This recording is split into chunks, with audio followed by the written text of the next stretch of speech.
Here's my miter box, and my miter box has this little ledge on it, and that allows me to lock it into position. So what I've done is I've stacked a couple of cutting mats and a piece of cardboard here because I don't really have a straight flat edge, and that locks my miter box into position for me. I'm going to take my wood and put it into my miter box, and there's two ways you can do it. There's a little section here where it can be locked in, and we can cut it that way, or what I usually do is bring it right up here against the edge. That way I can control what happens to it a little bit better. I'm going to use my ruler to measure 3 inches on my wood and to mark that location. And once I've marked that location, I'm going to come here and put my wood onto the miter saw. And the way this ledge works is it allows me to push with my thumb away from myself and pull with my fingers towards myself. And you can do that either right here, or as I pointed out earlier, you can lock it into position in one of these grooves if yours fits. And that's something for you to experiment with to see which position works better for you. So then I'm just going to put my saw in my miter box, and I'm going to saw away.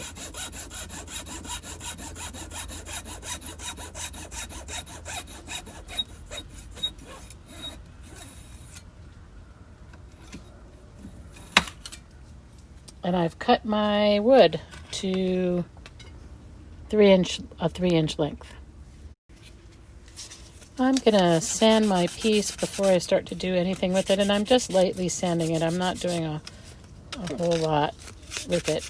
And I want to cut 12 of these pieces and sand them just lightly, and sand the bottom a little bit. I'm barely putting any pressure. I'm not trying to change the shape of it. I'm just trying to smooth it out. So I want any splintery section or bumpy parts just to get smoothed out.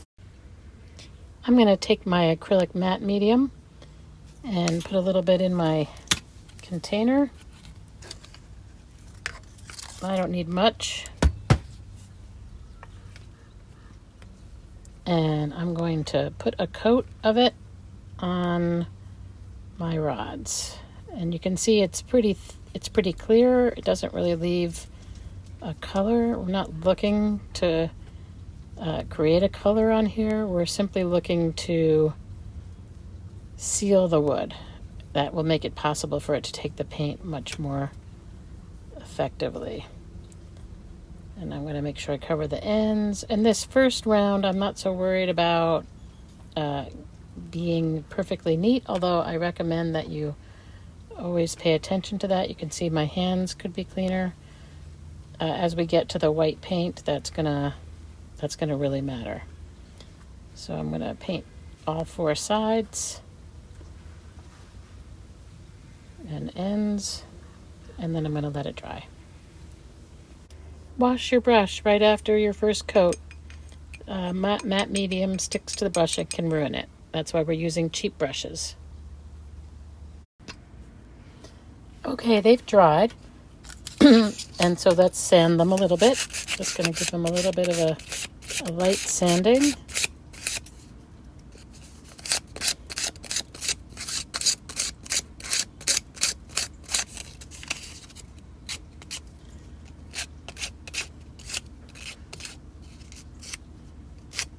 That one's going to need some more attention, and we're going to sand this one, and we're going to put another coat on.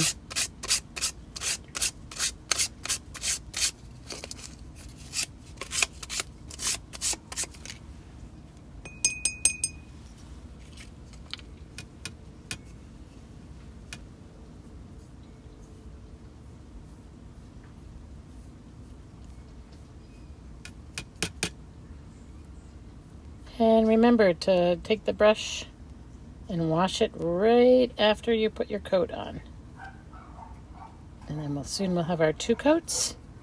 Let these dry, and we'll get to the next. So these have dried, and I'm gonna give them a light sanding again, because you'll feel when you put it on that that's rough. The gesso's a little bit rough, or the matte medium just a little bit textured.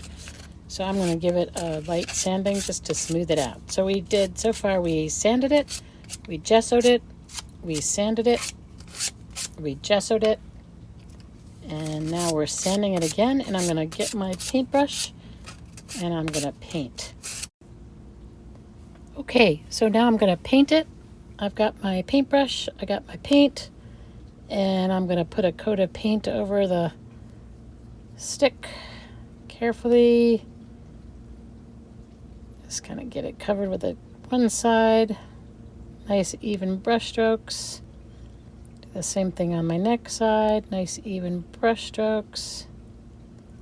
Back and forth. I'm just going to paint 3 sides right now because I need to let it dry and I don't want it to stick to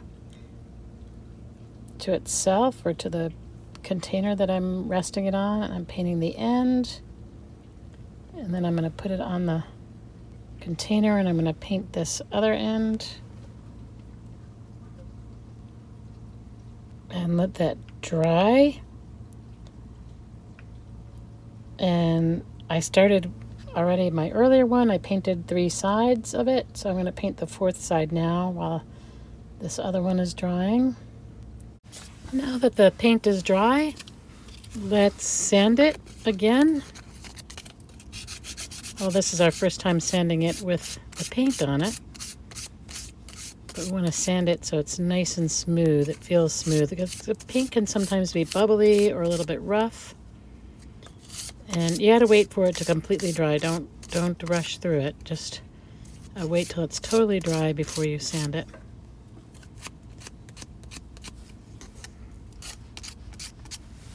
Do that one. Do this one. And we'll get it nice and smooth. And then we're gonna paint another coat of paint on there.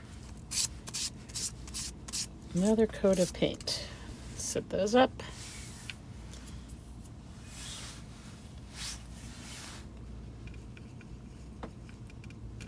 And here we go, putting another coat of paint on.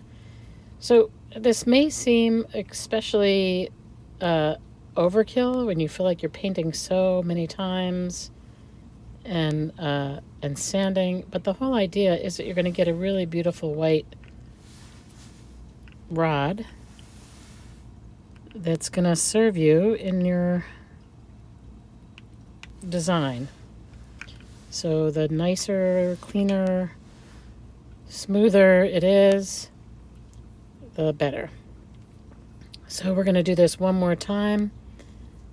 Paint the whole thing and sand the whole thing one more time. And then we'll be done. Okay, they've dried. Let's sand them again and get them nice and smooth I'm looking at them and I'm seeing that I think I want another coat of paint. So I'm going to put another coat of paint on here just as soon as I sand it. And you know what that looks like. I actually put 3 coats of paint on my rods and sanded them in between each coat and sanded them again after the 3rd coat of paint. Your paint may be thinner or thicker, depends on the texture of the paint. You might find that you want more or less on there.